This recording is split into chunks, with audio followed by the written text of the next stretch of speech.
Hi, my name is Fiza Kalhoro, and I'm an organizing committee member of the World Sindhi Congress Canadian chapter.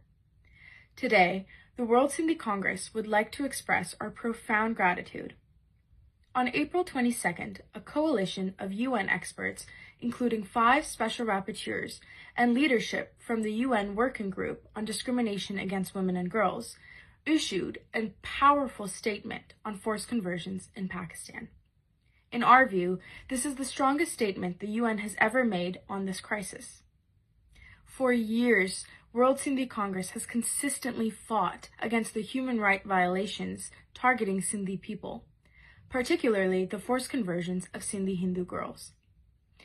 We have submitted numerous contributions to the Universal Periodic Review, and just recently we presented our case at the 61st session of the UN Human Rights Council. The UN's recent report highlights a devastating reality. In 2025, 75% of girls and women affected by forced conversion through marriage were Hindu, and 25% were Christian. Almost 80% of these incidents occurred in the province of Sindh in Pakistan. Seeing our long-standing concerns reflected in this UN statement is deeply encouraging.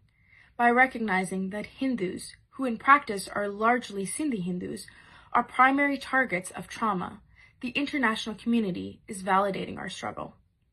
This acknowledgement gives us hope.